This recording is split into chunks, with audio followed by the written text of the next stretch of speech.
This is the Ruger American Ranch Rifle in 5.56. They come in a lot of different calibers, like 300 Blackout, 7.62 by 39, 6.5 Grendel, and 350 Legend. Probably a few more, but can't remember them because they're just weird rounds. I mean, I think this is extremely hard to beat because of the price. I got this for less than 500 bucks. Yeah. And I think MSRP is around 600, 575, somewhere around there. And again, I think this is extremely hard to beat, and it is an extremely underrated rifle as far as the internet goes. Guys that probably have this don't have the internet because it's a Ruger American Ranch. But yeah, as far as pricing goes, clearly this rifle is not $500 for everything that I have on it. But you know, a rifle isn't a rifle without the rifle, if you know what I'm saying. The purpose of this build was just because I wanted to. I wanted to build, or I wanted a project gun. And a cheap bolt-action rifle felt like the best thing to do. One, because I did not have a bolt-action before this. Two, I didn't really have a cheap rifle. So if I screwed up on this one, I'd be like, you know, it was 500 bucks. I already had a suppressor for this as well. I say suppressor for this, I had a 5.56 suppressor, and I could just get a QD attachment and throw it on here, so now it's suppressed. A few people tried to talk me out of getting this rifle, not because it was this rifle, but because it was a bolt action chambered in 5.56, and a lot of people were saying don't get it. But the reasoning for me getting this is because, again, like I said, I wanted to. And I don't have anywhere to shoot long range. The furthest I have is maybe, I mean, I could go back in the woods back there and maybe hit about 200. I mean, maybe, it may be like 170, 160. But I mean, that's like the easiest access that I have. If I wanted more, I'd have to drive like 3 hours away and set up there for like 2 days or something like that. Like I said, people try to talk me out of it, but my reasonings for getting this rifle were sort of not their reasonings for why I should get a different bolt action. A lot of people were saying either get 308 or 6.5 Creedmoor. While those are fantastic rounds, clearly they've been proven in everything, whether it's hunting or hunting people. This 5.56 has also been proven, especially for a cheap plinking round, which is basically what this gun, what this gun was made for. Well, not made for, but the reason I built it out this way is because it's just a cheaper plinking gun that's fun, and I already had rounds for it, so there you go, there's your reasoning. All right, let's get into the actual rifle itself. It is a 16-inch barrel, around 16-inch barrel actually, I should say, because it's like 16.12 or something. I looked it up last night. That's 16-inch. So it's a 16-inch 5.56 bolt-action rifle. At the tip here, I have a Silencer Co. Saker 5.56K. This suppressor actually I got for my BCM build, but again, since I wanted a project gun, I'm like, hey, I could just switch that suppressor over to this. As far as the suppressor goes, it's fantastic. I love it. It doesn't weigh too much. Well, I mean, maybe there's lighter cans out there, but it doesn't weigh too much. It's a K can, and it does not have the flash or sound signature like a K can. At least some of the worst K cans that are out there. Like the Sandman K. It's nothing like that at all. It's fantastic. I love it. It's great. Get one. And on the suppressor itself, as you can see, I have a suppressor cover on there. This is by Burn Proof Gear.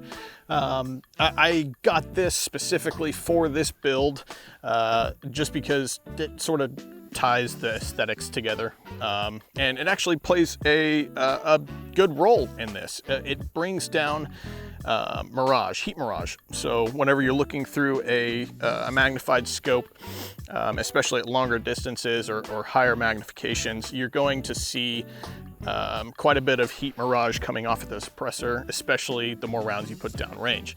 And this suppressor cover, in fact, does work, especially for the heat mitigation and the mirage. I took it out to about 500 yards a couple weeks ago, and I had this suppressor cover on. It worked fantastically. I actually took it off because it was sliding off. I'm sure it's just due to human error. I wasn't attaching it correctly or tightening it enough. So I took it off just because I didn't want to shoot it all the way down range. And I could definitely tell the heat mirage was there from my suppressor. I mean, it was completely night and day difference whenever I had the suppressor cover on and I took it off. All right, moving back down the rifle. The bipod I have on here is a Harris SBRM, I think, yeah, SBRM bipod. It sort of rotates, so if you're on uneven terrain or something like that, and it has a little tightening knob back here, so if you need to tighten it so it doesn't move that easily, or loosen it so it does move easily, you can do that. It's adjustable, so it has very tactile clicks. I think it's 6 to 9 inches is what it actually goes to, but it has little notches that click, and it's very tactile, and you know it's actually set. The bipod itself works great. Haven't had any issues with it. Like I said, I think it's a tried and true bipod, and it definitely gives the M40A3 sort of aesthetics that I really like. So that's why I got this bipod. Moving a little bit more, we have these 20 round Duramags straight. I think these are steel. I think they're steel, straight steel mags.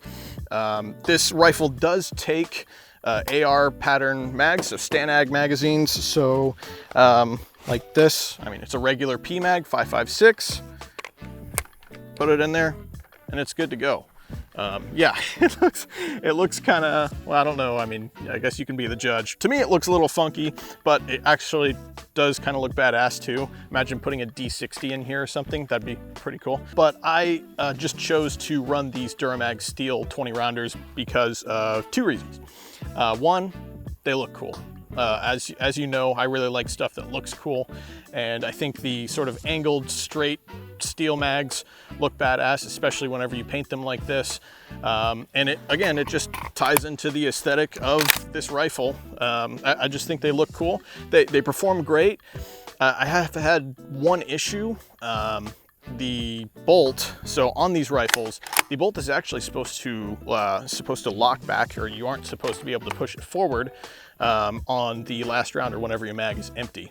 On these, that doesn't seem to work. If I put in a PMag, it does work. I think it's just the mags themselves. For some reason, it just doesn't work. It doesn't allow that feature to actually exist.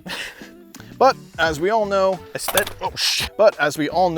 the aesthetics outweigh function, form over function, right? That's what we went with here.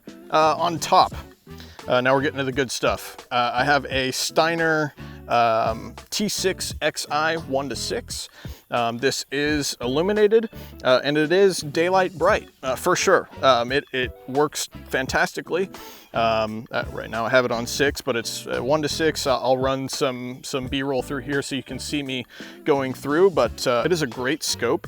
The clarity is just fantastic. I love it. The eye relief is pretty good.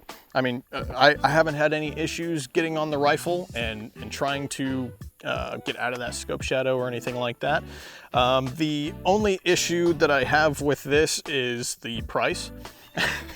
I was fortunate enough to have it given to me by Steiner. I was shooting some stuff for them that had nothing to do with this, but they sent this and an MPS over for me to get some content for them so that they could post it. So I was fortunate enough to be able to keep this, and I was like, hey, you know what, I'm gonna slap it on the bolt action just so I can have an optic that is 4 times my rifle's value.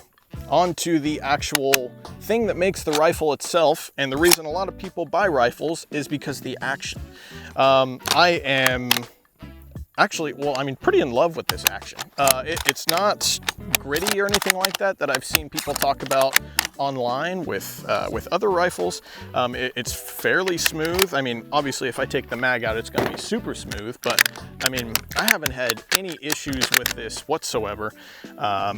Although I do walk around the house doing this all day long. I read online, going through and working your bolt will sort of make it much smoother.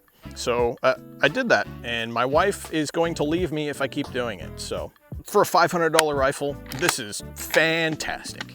I have no issues with it. As you're gonna tell from this video, I'm gonna mention the price a lot because that has a lot to do with this rifle. It's a very easily accessible rifle in terms of price. I'm pretty sure it's in stock everywhere you look too, so in terms of accessibility that way, it's also easier. But everything about this rifle does not seem like a $500 rifle to me. Again, well, I guess I did get it a little cheaper for dealer pricing, but I think it's around 600 bucks. $600 rifle. This does not feel like a $600 rifle. The action does not feel like a $600 rifle. It just doesn't. And going into, again, this being a $600 rifle, the trigger does not feel like a $600 rifle trigger. This feels like a much more expensive trigger. I've given it to a couple of my friends whenever we're shooting, and they are extremely surprised. They're extremely surprised by this as well. I mean, I was, whenever I first got it, it's extremely, I mean, well, zero take up, obviously. It's a bolt action, but obviously there's no wall because it's a bolt action. But so you're already at that sort of, I guess, wall area, but there's a little trigger safety here, which is cool. But I mean, it's about 4.5 pounds. Yep, that's kind of a Garantham thing to do, is just kind of guess. Weird.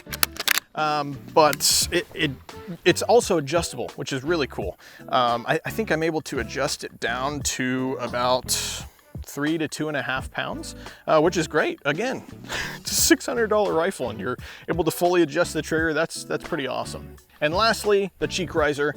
The cheek riser I have on here is a Matthews fabrication. I think it's just a universal adjustable cheek riser.